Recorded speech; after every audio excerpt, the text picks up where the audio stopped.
First method that is value added method. आपने I hope chapter 1 में जब हमने पढ़ा था, एक फर्स्ट फेज क्या था, प्रोडक्शन फेज था ना, फर्स्ट फेज प्रोडक्शन फेज। तो अगर हम बात करते हैं वैल्यू एडिड मेथड की, कौन से मेथड की, it is also known as production method. कौन सा मेथड कहलाता है ये, और ठीक है।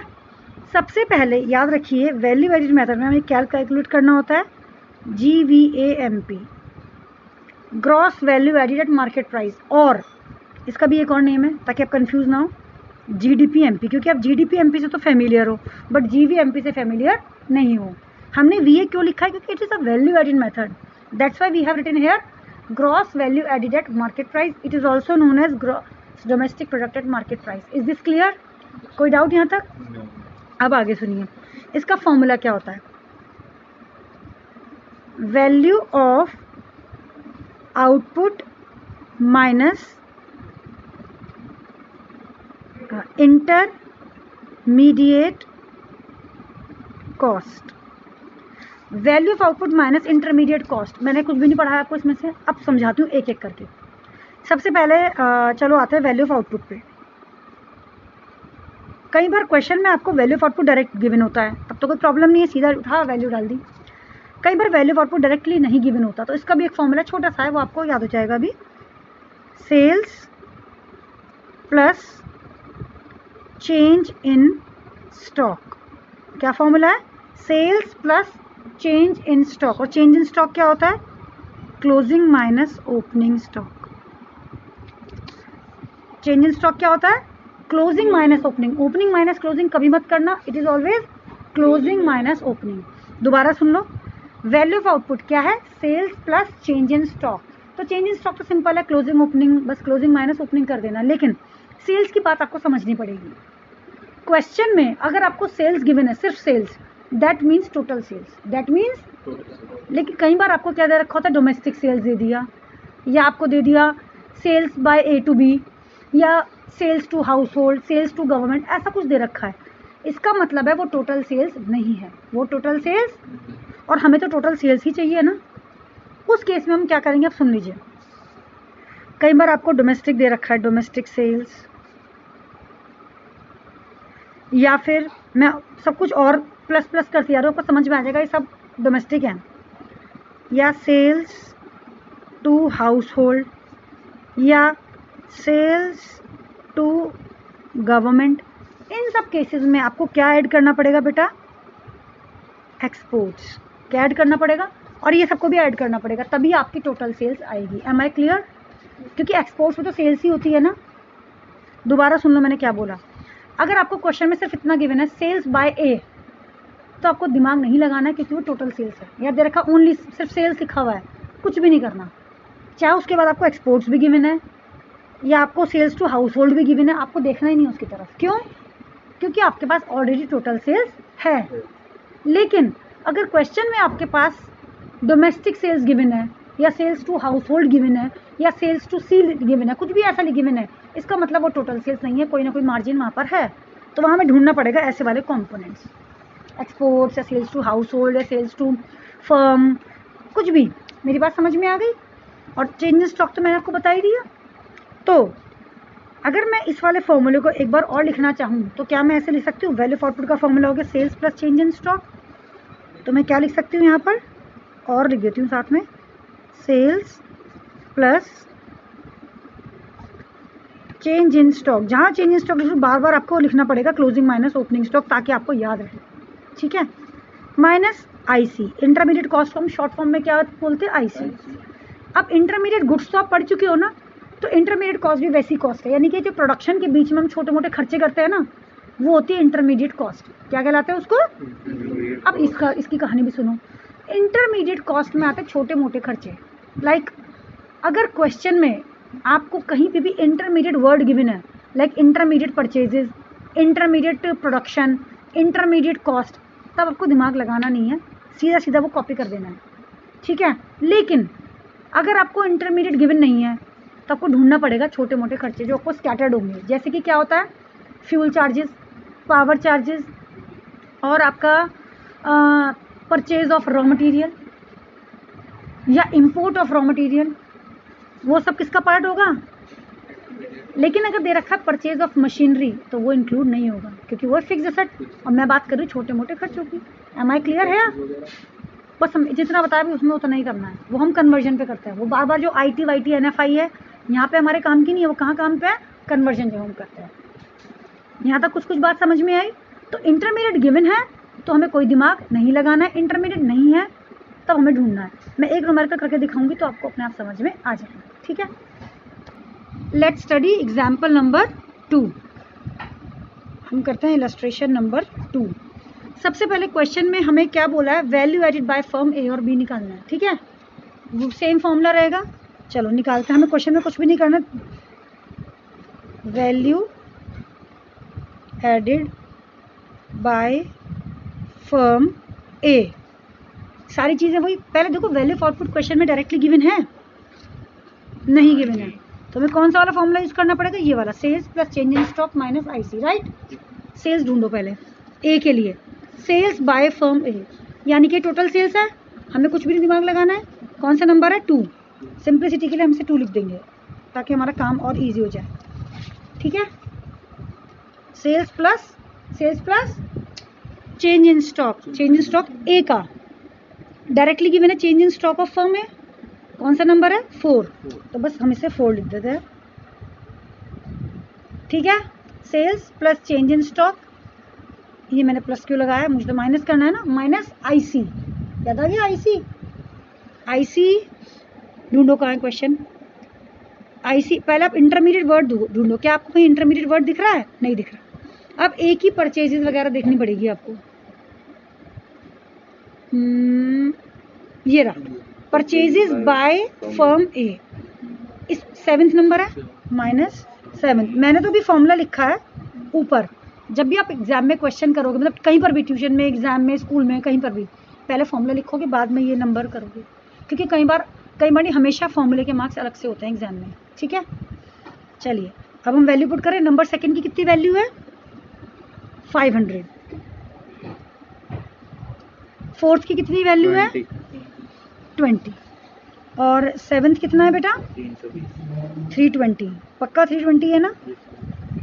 चलिए 520 माइनस 320 यानी कि कितना आंसर आ गया हमारा?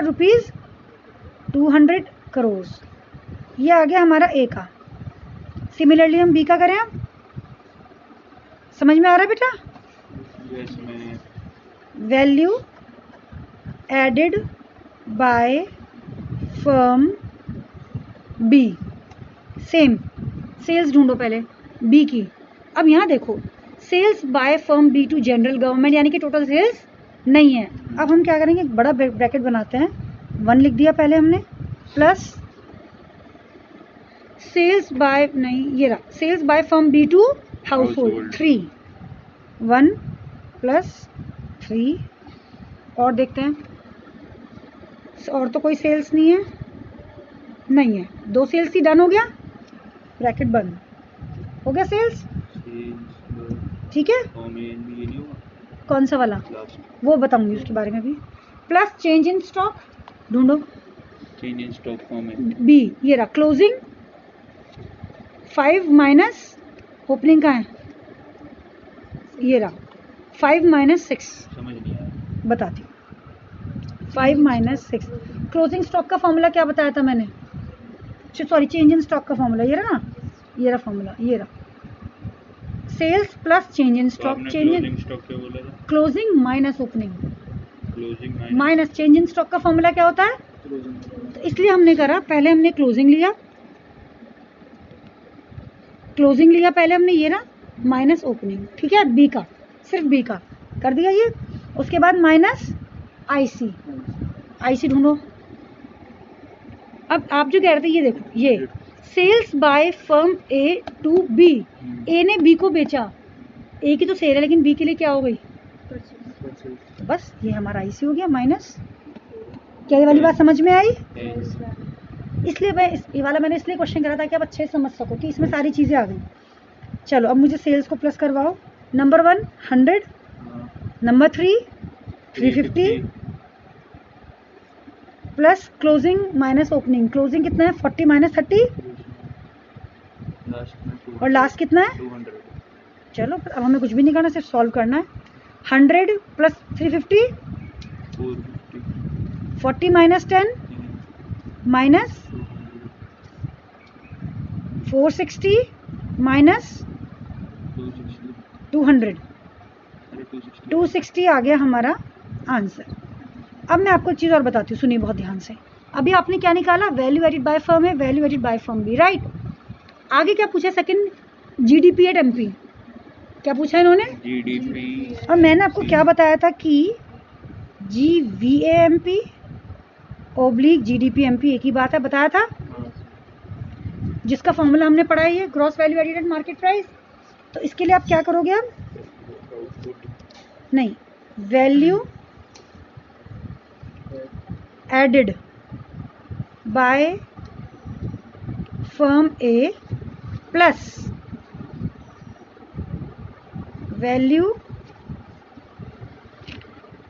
एडिड बाय फर्म बी, बस दोनों की वैल्यू रख दो।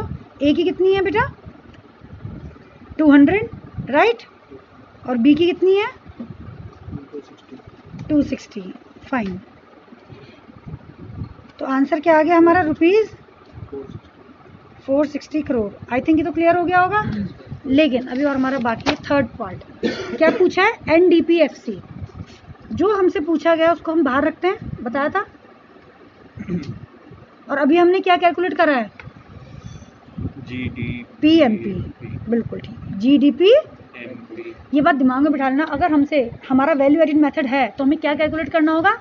GDP-MP। क्वेश्चन हमसे कुछ भी पूछे, हमें क्वेश्चन से मतलब नहीं है। क्वेश्चन कुछ भी पूछे, हमें क्या कैलकुलेट करना है?